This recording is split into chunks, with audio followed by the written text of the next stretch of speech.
Es decir, estar en la voluntad de Dios es dejar de vivir en un estado de pecado y en un estado de orfandad y pasar a un estado de vida, pero esa vida eterna, abundante, rica, verdadera, justa, santa, bendita de Dios.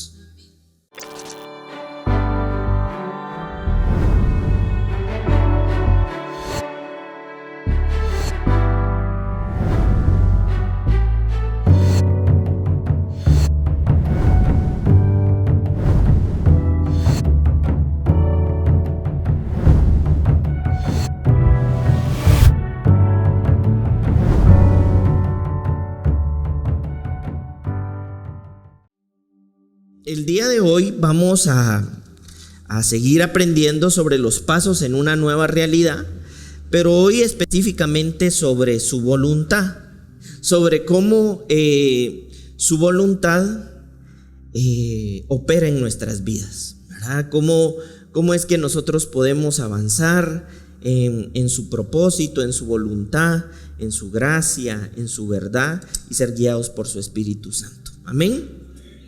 Para esto quisiera que pudiéramos ir a la segunda carta del apóstol Pablo a Timoteo, es decir, segunda de Timoteo, capítulo 1, vamos a leer desde el versículo 7. Dice el apóstol Pablo a Timoteo: porque no nos ha dado un espíritu de cobardía, ¿verdad? Sino de ¿qué? Poder, de amor y de dominio propio. Es decir, por medio del Espíritu Santo, de su presencia en nuestros corazones, que recibimos poder, amor y dominio propio, ¿verdad? Es decir, no somos cobardes.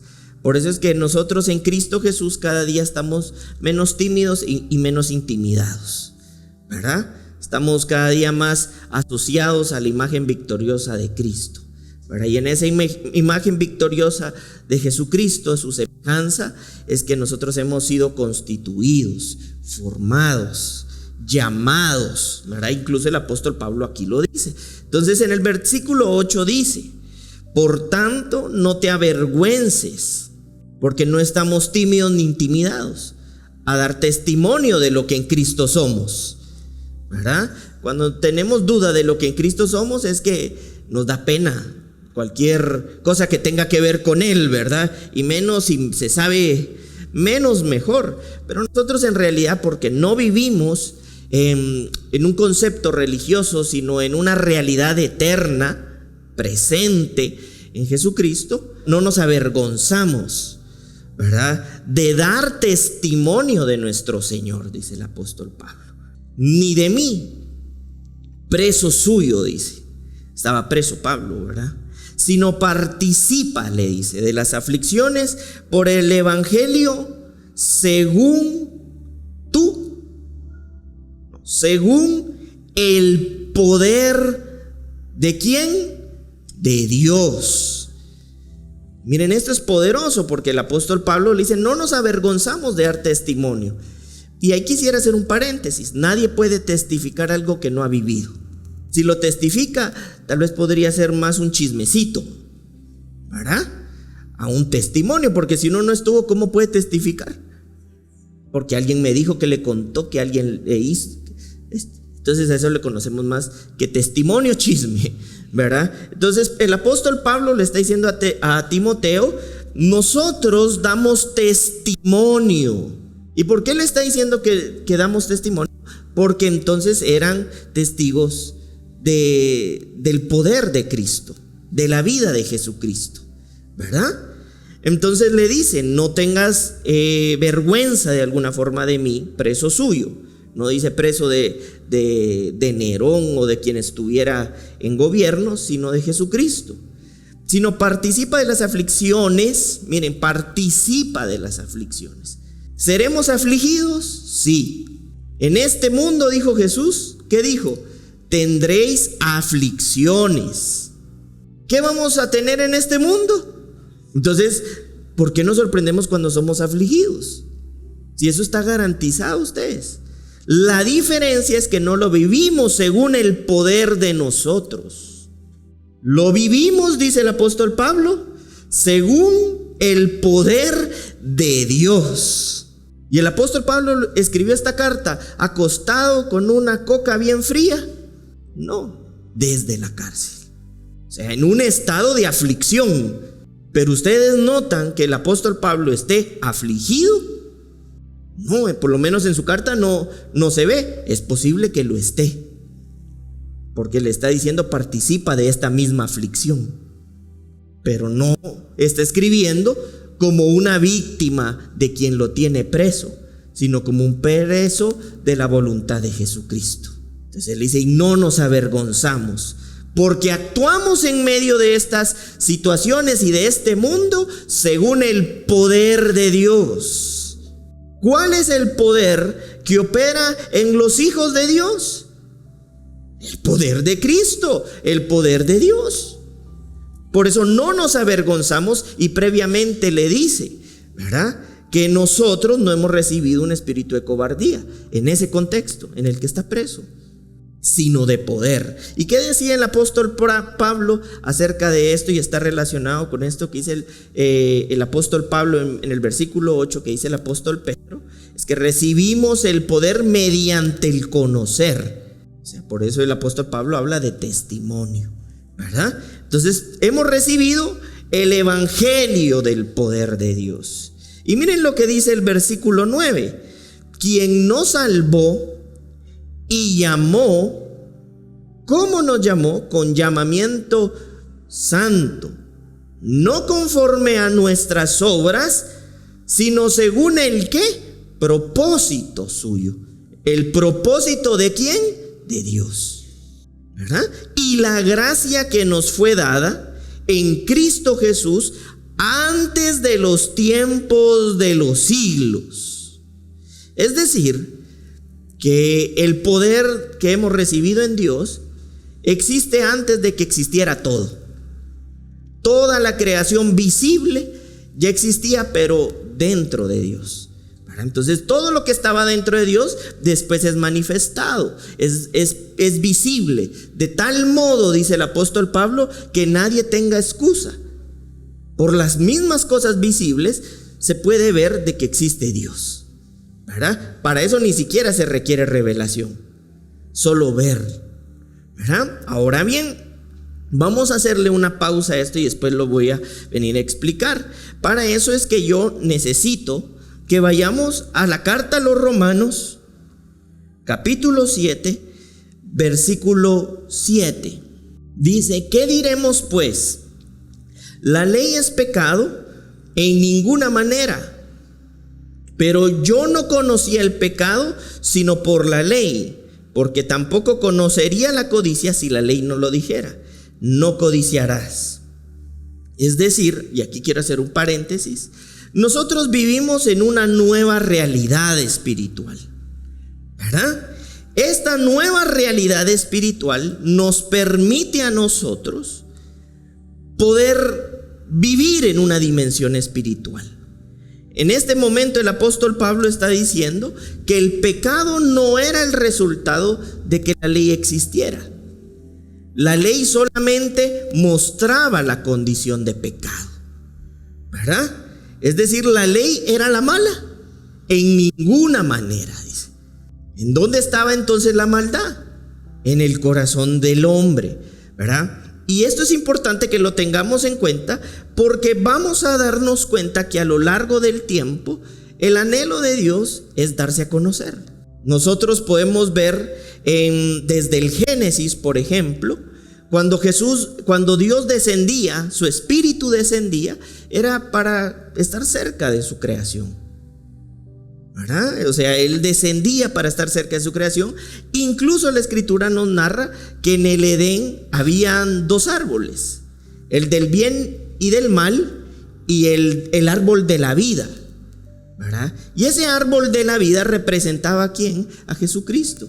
Todo el tiempo, desde el libro de los Génesis, Jesucristo ha estado presente de diferentes formas. Lo vemos también con Noé, con el arca, ¿verdad? El arca era figura de la salvación, una sombra de Jesucristo salvando, ¿verdad? También lo vemos a través de Moisés. Y para eso quisiera que pudiéramos ir al Éxodo capítulo 30, versículo 27. Éxodo capítulo 34, versículo 27. Y Dios dijo a Moisés: escribe tú estas palabras, porque conforme a estas palabras he hecho pacto contigo y con Israel. Versículo 28. Y él estuvo ahí con Dios 40 días y 40 noches. No comió pan ni bebió agua, y escribió en tablas las palabras del pacto, que son ¿qué? Los 10 mandamientos, dice. Y aconteció que descendiendo Moisés del monte Sinaí con las 2 tablas de testimonio en su mano, al descender del monte no sabía Moisés que la piel de su rostro resplandecía, después que hubo hablado con Dios. Es decir, ¿por qué existía la ley? Porque era una forma en la que Dios quería también revelarse o mostrarse a su pueblo. ¿Y cuál era entonces el objetivo? Dice la Escritura que fue libertado el pueblo, llevado al monte Sinaí. Dios le da la ley a Moisés, y el objetivo de Dios era que le adoraran, dice. O sea, el deseo de Dios era que luego de recibir la tabla, la ley, ellos pudieran tener una actitud de rendición y de adoración a Dios. Porque el anhelo de Dios no es estar lejos de su pueblo, no es estar lejos de su familia, sino hacerse presente, como lo vemos desde el libro de los Génesis. La pequeña gran diferencia es que esta ley no se podía incorporar al corazón del hombre. Tanto así que cuando Moisés baja de recibir la ley, y él con el rostro resplandeciente, que nos habla de una relación o de una comunión con Moisés, se encuentra de todo menos un pueblo entendido. Pueblo que había hecho becerros de oro, un pueblo que estaba enojado con Dios, un pueblo que desobedeció la voz de Dios. Tanto que dice la Escritura que este pueblo le seguía una roca, y para eso quisiera que pudiéramos leer 1 Corintios 10:4.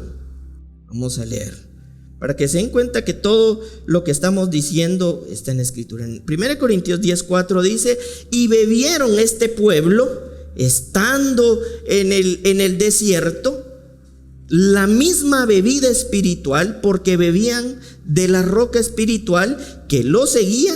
¿Y quién era la roca? Cristo. Es decir, en el desierto la roca perseguía al pueblo, les acompañaba. Yo no sé si ustedes se recuerdan que hay un momento de desesperación de Moisés, que viene Moisés y le pega a la roca. ¿Y a quién le pegó? Sí, porque era la sombra de Jesucristo. Por eso dice la Escritura que los edificadores desecharon la piedra. ¿Por qué desecharon la piedra? Porque desecharon a Cristo en ese momento de aflicción, de falta de entendimiento. Le pegó a la roca de la que todos bebían, y la roca era una sombra profética de Jesucristo.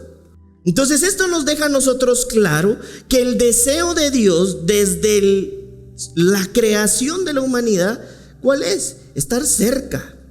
Y estar cerca, ¿para qué cosa? Salvarnos. Y al ser nosotros salvados, entonces poder ahora adorarle, rendirnos a Dios. Por eso es que fue profetizada que esta ley ya no iba a estar más fuera, sino ahora iba a estar dentro del corazón del hombre. ¿Y por qué ahora va a estar dentro del corazón del hombre?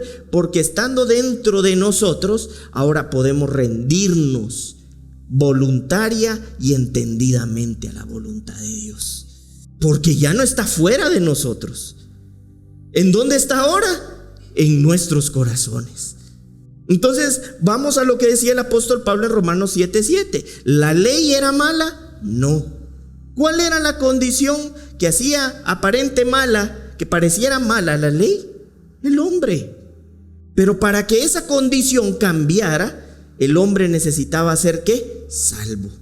Salvado de su propia condición de delito. salvado de su propia condición de pecado, y eso no iba a poder pasar o poder suceder si la ley seguía estando fuera. Como fue profetizado, era necesario que ahora estuviera adentro. Porque adentro de nosotros ahora surge la necesidad de rendición, de obedecer la voz de Dios. Entonces, entendiendo esto, quiero que regresemos nuevamente a la carta de Timoteo, segunda de Timoteo, capítulo 1. Y el versículo 9 dice: quien nos salvó y llamó con llamamiento santo. ¿Quién nos salvó? Jesucristo. Con llamamiento santo, no conforme a nuestras obras, sino según el propósito suyo y la gracia que nos fue dada en Cristo Jesús antes de los tiempos. Entonces yo quisiera que ahora pudiéramos entender lo que significa ser un salvado de Dios. Y para eso lo tenemos aquí. Ser un salvado de Dios viene del griego sozo y significa ser rescatado del peligro y poner a salvo. Usado mayormente para referirse al acto de Dios a liberar a los creyentes de la pena y el poder del pecado y trasladarlo a sus provisiones o riquezas, entre paréntesis, a la seguridad de Dios. ¿Qué significa entonces ser salvado? Ser rescatado del peligro, ponerlo a salvo y trasladarlo a sus riquezas o a su seguridad.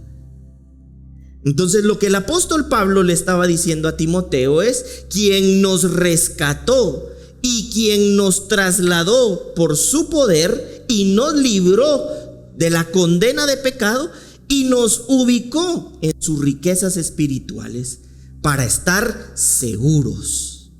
Alguien salvo de Dios es alguien que está ¿qué? Seguro. ¿Por qué? Porque fue libertado de la condición de pecado que reina en su vida, porque hay una naturaleza que se cayó, resultado de que el hombre frustró el propósito de Dios para su vida. Desde que Adán y Eva frustran esa voluntad de Dios para sus vidas, entonces quedan lejos del propósito de Dios. Y entonces, como el deseo de Dios siempre ha estado en permanecer cerca de lo creado, ¿qué es lo que hace? Salvarnos. ¿Y para qué nos salva? Para estar nuevamente en el lugar seguro. ¿Y cuál es ese lugar seguro? El propósito, la voluntad de Dios. Y en ese lugar seguro es donde nosotros hemos recibido las provisiones o riquezas y que nos ha libertado de una condición delictiva que pesaba en nuestras vidas. Entonces esto es maravilloso, porque el apóstol Pablo está diciendo que por medio de Jesucristo hemos sido ¿qué? Salvados, puestos en el lugar seguro. ¿Cuál es ese lugar seguro? El propósito, la voluntad de Dios. Y hemos recibido las provisiones de Dios. ¿Cuáles son esas provisiones? Las riquezas de la gracia, ¿verdad? Y nos libertó entonces de la condena que pesaba.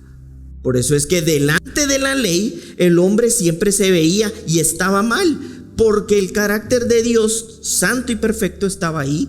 Y entonces el hombre, por sus propias obras, como dice en este versículo 9, no podía ser salvado, sino por la obra de Jesús, ¿verdad? Entonces dice, ahora que entendimos que es ser salvado, dice que luego de ser salvado, entonces nos llama. Y cuando nos llamas, cuando la escritura en este contexto está hablando que nos llama, nos está diciendo que nos invita, nos propone un llamado como cualquier otro. No, dice un llamado, y este llamado es santo, porque la ley estando fuera nos santificaba, al estar fuera nos condenaba, pero al estar dentro nos santifica para el llamado. ¿Por qué?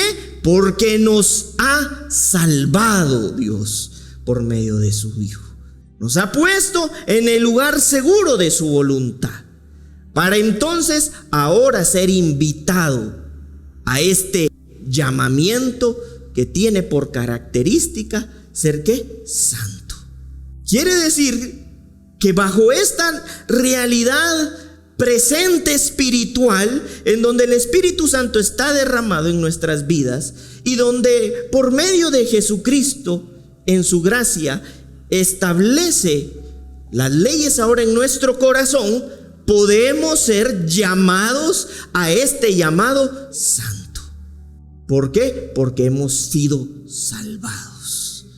Salvados de la condición de delito, de la condición de pecado, y trasladados, dice la Escritura, al reino de su Hijo amado, a su provisión celestial, a su riqueza espiritual, a las abundantes, que decía el apóstol Pablo, inescrutables riquezas de la gracia.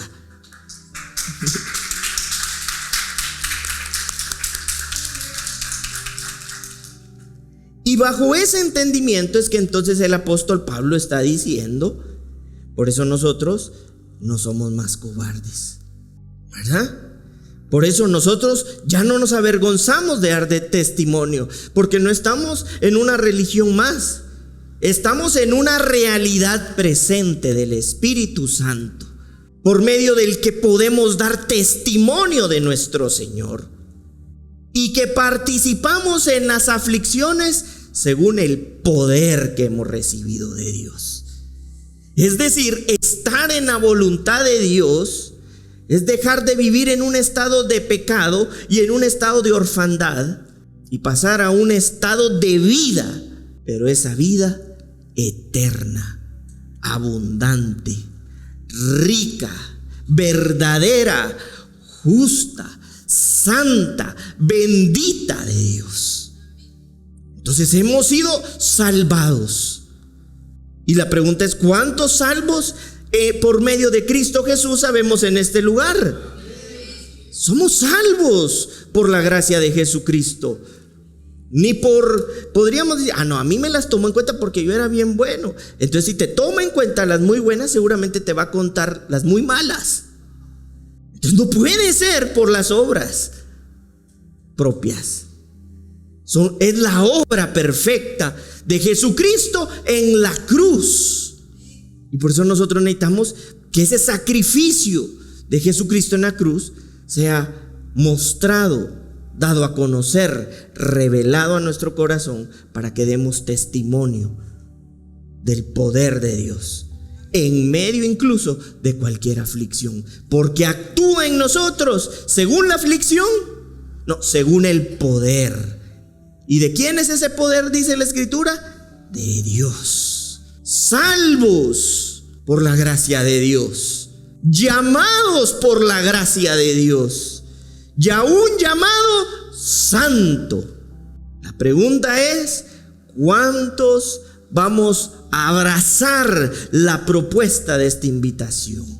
Por eso es que dice la Escritura que si no estoy mal, en la carta a los Efesios, que somos bendecidos con toda bendición, pero dice que en Jesucristo, porque es por medio de Jesucristo que hemos recibido ese elogio de bendecido.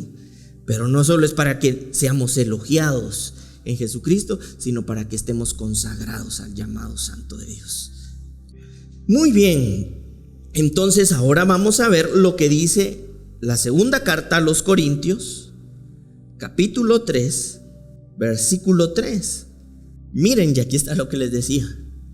Siendo entonces, con esto que estamos entendiendo, manifiesto que somos, ¿qué?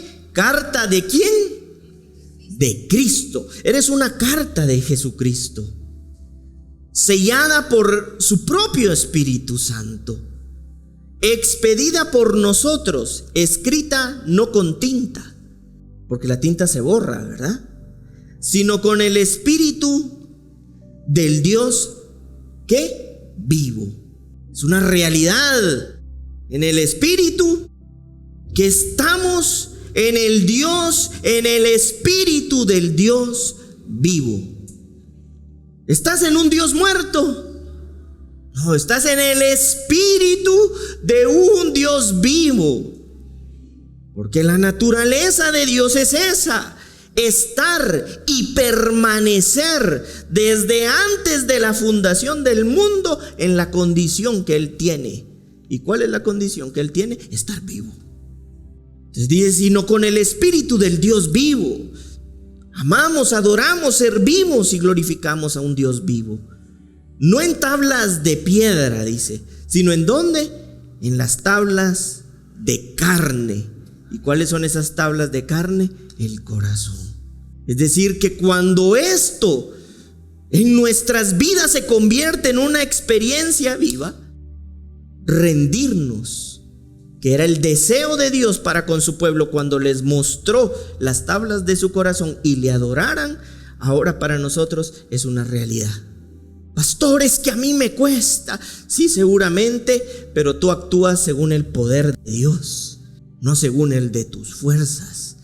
Y según el poder de Dios, colocando su presencia, derramando su presencia en ti y poniendo las tablas ahora en tu corazón, rendirte es posible. Adorarle es posible. ¿Por qué? Porque Él ha derramado de su Espíritu en ti y ha puesto las tablas de su carácter. ¿En dónde? En nuestros corazones. Y entonces es posible rendirnos para obedecer y escuchar su voz. Nosotros somos guiados por la voz de Dios.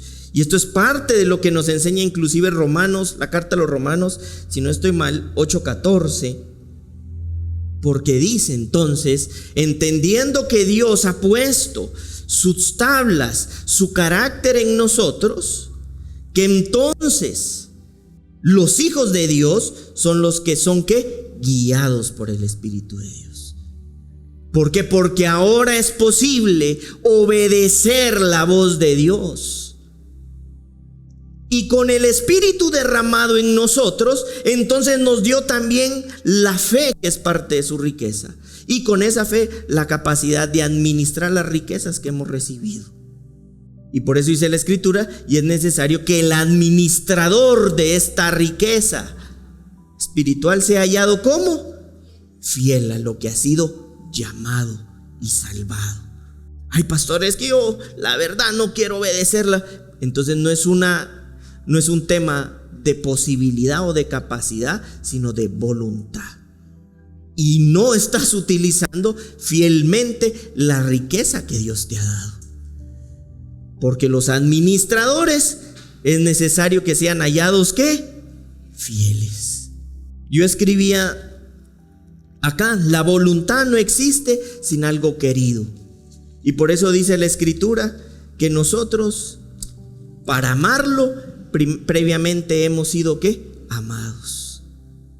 Y cuando nosotros empezamos a abrir nuestros ojos entonces a esta realidad de su voluntad, nos damos cuenta que como hijos de Dios, Dios incorporó de su Espíritu Santo y lo derramó en nosotros para ser guiados por su Espíritu. Tú, por medio de su Espíritu, puedes ser guiado por su Espíritu Santo.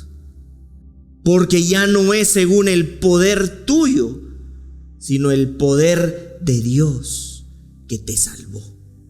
Por eso el poder de Dios por medio de su Espíritu ha sido derramado para que actuemos en poder, dice la Escritura, en amor y en dominio. Para que entonces nuestra voluntad no haga lo que quiere, sino se someta a la voz de Dios y haga lo que debe. Por eso amarlo, adorarlo, rendirnos a su voluntad es posible. Y es la realidad de la voz del Espíritu para este tiempo. Por eso dice la Escritura que en otros tiempos habló por medio de sus profetas, porque anunciaban a Jesucristo, pero ahora lo hace por medio de ¿quién? De su Hijo. Y esa es la voz de su Hijo, que fue derramado su Espíritu, de tal manera que entonces ahora nosotros podamos ser guiados por Dios. Y entonces, como salvados, permanecer en ese lugar seguro, que es su propósito y es su voluntad. Dios a ti te escogió, Dios a ti te llamó, por medio de Cristo Jesús, para permanecer, dice la Escritura, en su voluntad. Y el que permanece en mí, ¿qué dice la Escritura? Llevará ¿qué? Mucho fruto. El fruto del Espíritu es inevitable que se multiplique en aquellos que permanecen fieles a la salvación y al llamado que Dios nos ha hecho. ¿Es posible entonces atender y obedecer la voz de Dios? Sí, bajo esta nueva realidad. Porque Dios ha puesto las tablas de su voluntad. ¿En dónde? En nuestros corazones. Y somos guiados por medio ¿de quién? De su Espíritu Santo. Entonces para nosotros es una misión imposible vivir la voluntad de Dios y yo batallo. No. Es posible porque es nuestra realidad. Por medio de nuestro poder, sino del poder de Dios. Pero ¿en quién actúa ese poder? En nosotros. Y el apóstol Pablo lo decía, según el poder de Dios, ¿en dónde? En mí, decía el apóstol Pablo. ¿Te das cuenta qué maravillosa es la gracia de Dios? Porque Dios no nos dejó huérfanos sin su Espíritu y echarle ganas y vas a ser afligido y a ver para dónde agarras. Ojalá te vaya bien, mijo. No. Derrama su Espíritu, pone las tablas de su carácter en nuestro corazón para que ahora podamos atender su voz y estar salvos en el lugar seguro de su voluntad y trasladados a las provisiones de la riqueza espiritual. Por eso es que en Jesucristo tú eres un bendecido, un amado, un escogido, un redimido, un regenerado, un vivificado, un santificado. Porque no es por el poder de mis obras, sino según el poder de Dios. ¿En quién? En mí, en ti, en nosotros. Esto es maravilloso.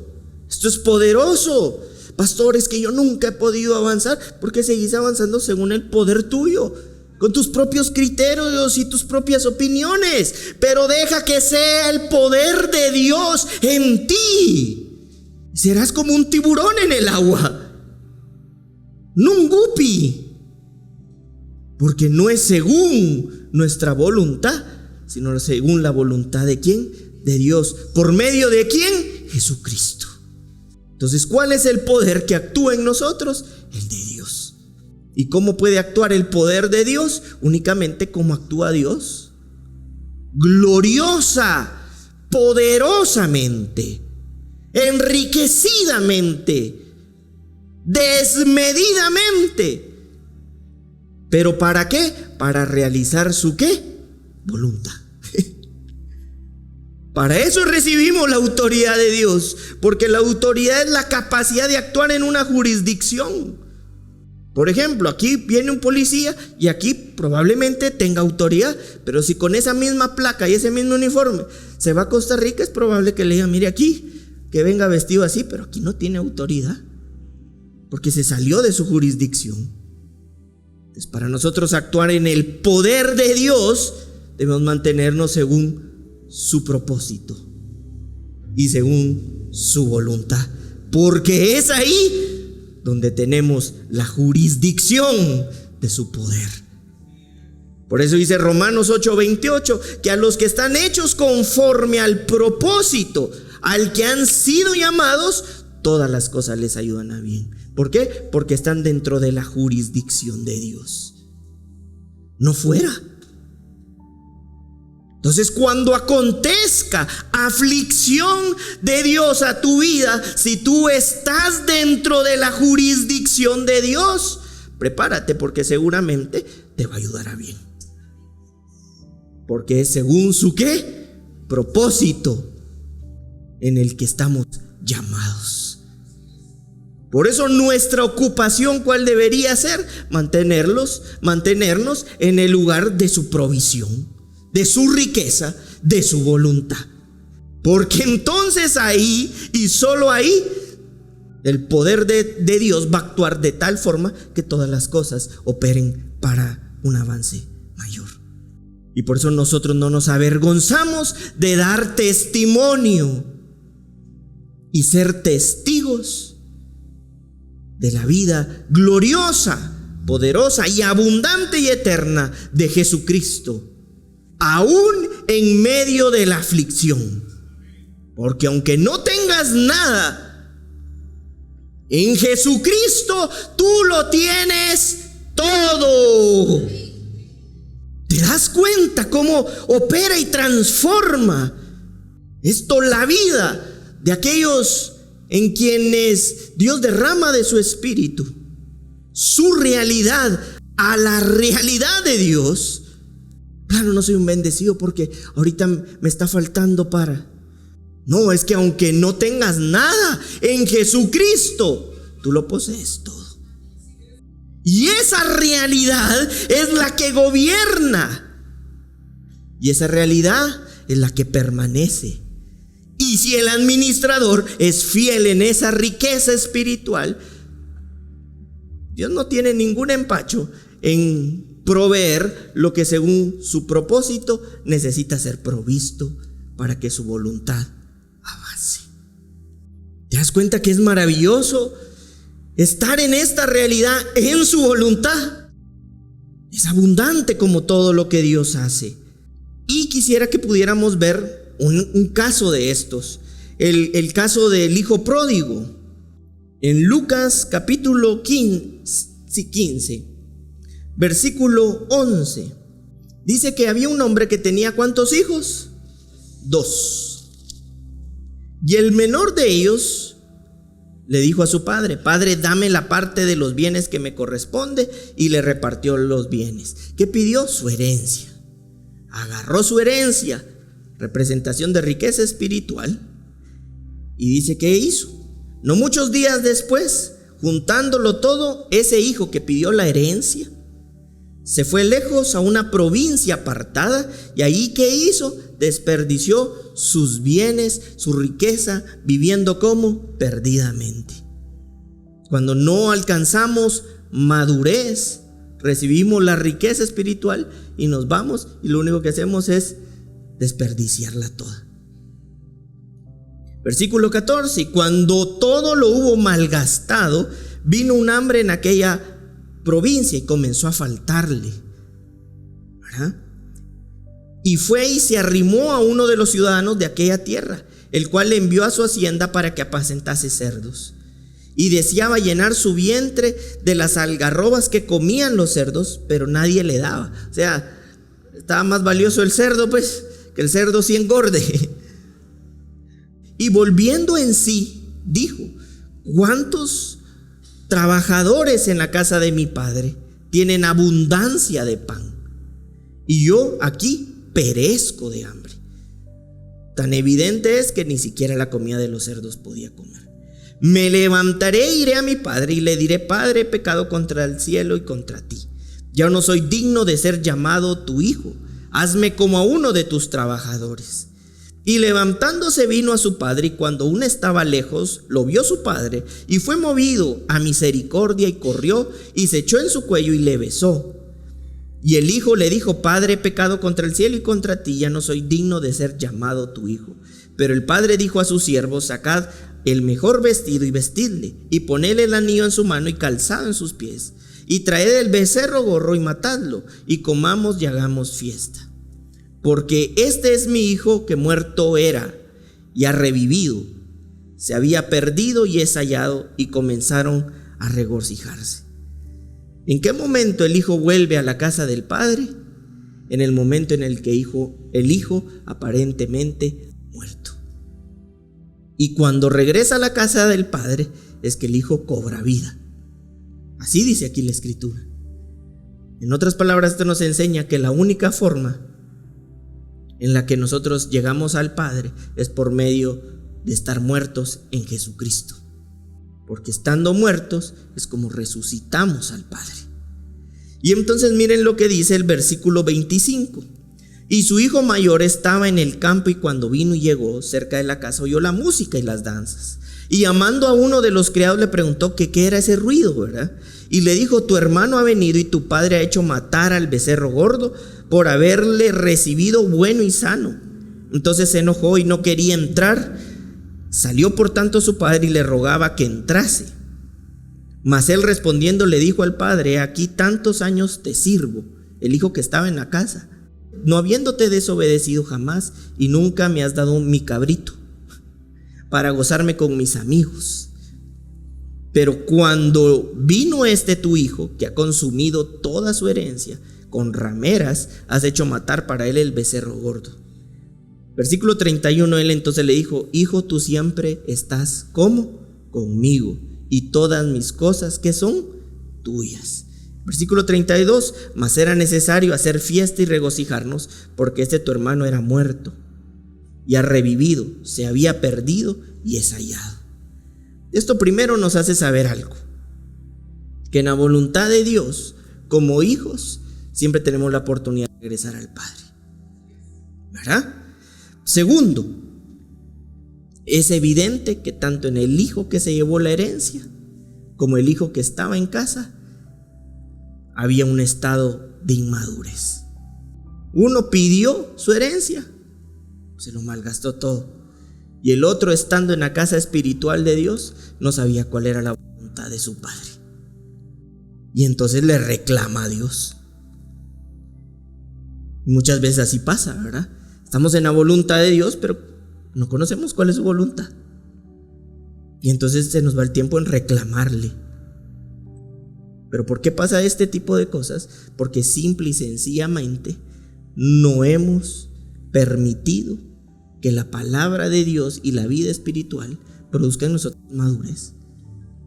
Y entonces, aun cuando estamos en la casa del Padre, permanecemos en un estado inmaduro en donde desconocemos cuál es la voluntad de Dios.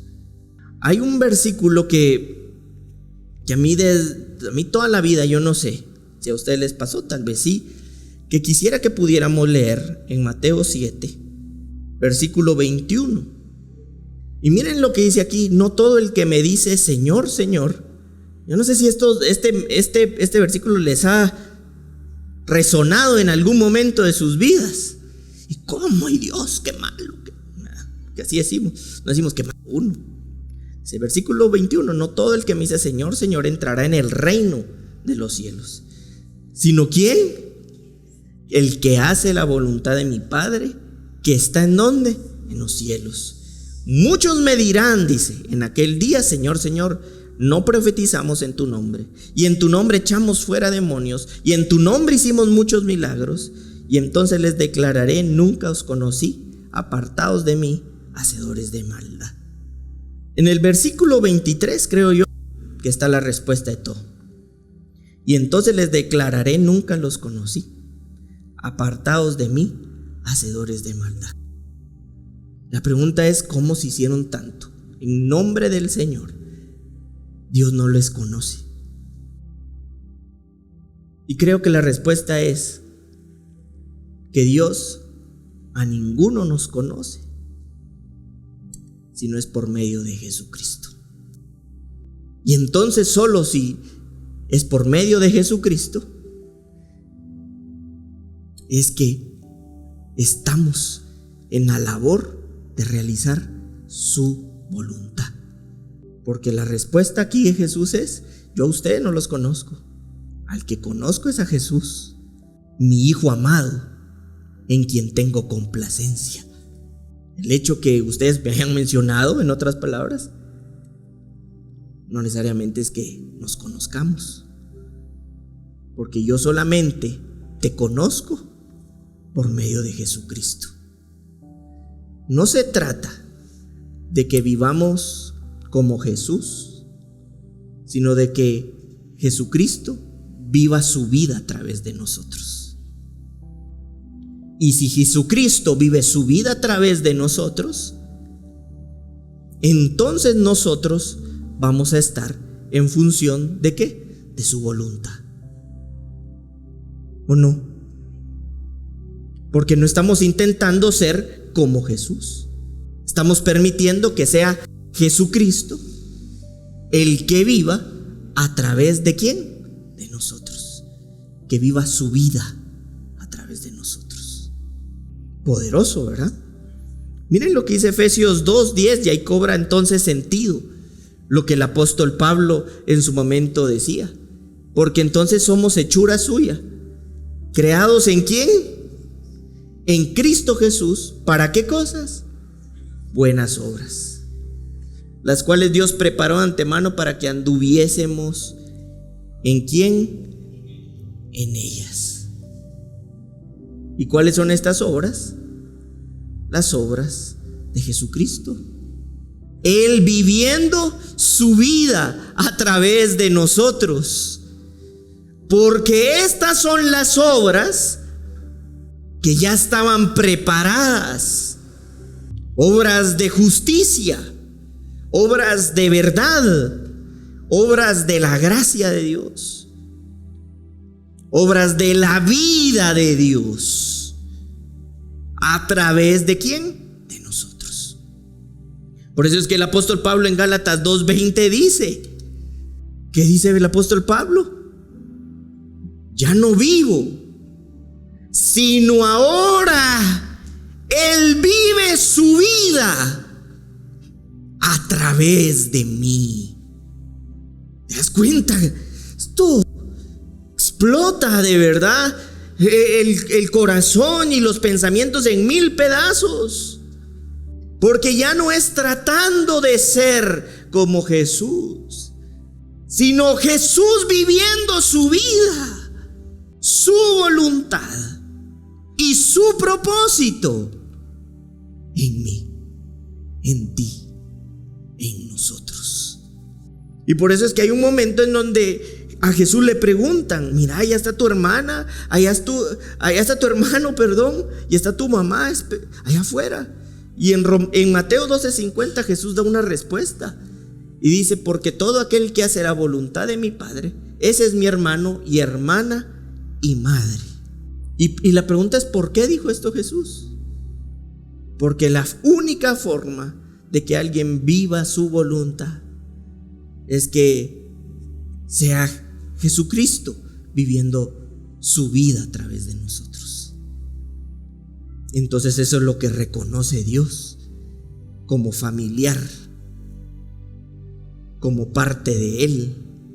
Y entonces la consecuencia de esto es que cuando Él empieza a vivir su vida en mí, inevitablemente, porque es Él en mí, termino haciendo la voluntad de Dios. Porque dijo el apóstol Pablo, ya no vivo yo, sino Él vive su vida a través de mí. ¿Te das cuenta que hacer la voluntad de Dios no está tan lejos de lo que creemos, sino tan cerca a Jesucristo,